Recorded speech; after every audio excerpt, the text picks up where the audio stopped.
ओम शांति 24/7/69 की मुरली है। बिंदु रूप की प्रैक्टिस। बाबा कह रहे हैं, मीठे मीठे बच्चे किसके सामने बैठे हो और क्या होकर बैठे हो।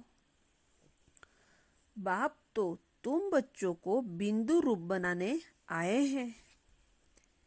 मैं आत्मा बिंदु रूप हूँ। बिंदु कितनी छोटी होती है और बाप भी कितना छोटा है।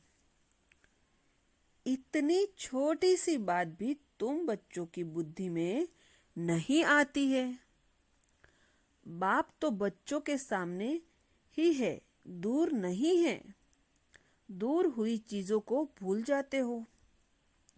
जो चीज सामने ही रहती है उस चीज को भूलना, यह तुम बच्चों को तो शोभा नहीं देता।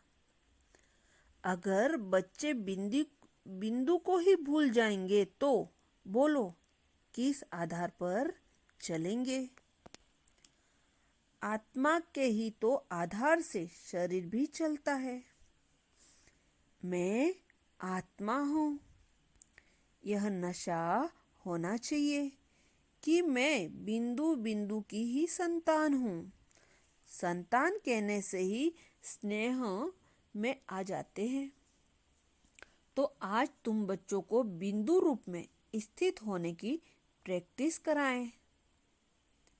मैं आत्मा, इसमें तो भूलने की आवश्यकता नहीं है। जैसे मुझ बाप को भूलने की जरूरत पड़ती है, हाँ, परिचय देने के लिए तो जरूर बोलना पड़ता है कि मेरा नाम रूप गुण कर्तव्य क्या है और मैं फिर कब आता हूँ, फिर किस तन में आता हूँ। मुझ बच्चों को ही अपना परिचय देता हूँ। तुम बच्चों को ही अपना परिचय देता हूँ। तो क्या बाप अपने परिचय को भूल जाते हैं? बच्चे उस स्थिति में एक सेकंड भी नहीं रह सकते। तो क्या आपने नाम रूप देश को भी भूल जाते हो? यह पहली बात है जो कि तुम सभी को बताते हो कि मैं आत्मा हूँ, ना कि शरीर। जब आत्मा होकर बैठते हो तभी उनको फिर शरीर भी भूलना होता है। अगर आत्मा होकर नहीं बैठते हो तो क्या फिर देह सहित देह के सभी संबंध भूल जाते? जब उनको भुलाते हो तो क्या अपने शरीर से न्यारा होकर जो न्यारा बाप है उनकी याद में बैठ सकते हो? अब सब बच्चे अपने को आत्मा समझ बैठो। सामने किसी को देखें। आत्मा के बाप को इस स्थिति में रहने से व्यक्त से न्यारे होकर अव्यक्त स्थिति में रह सकेंगे।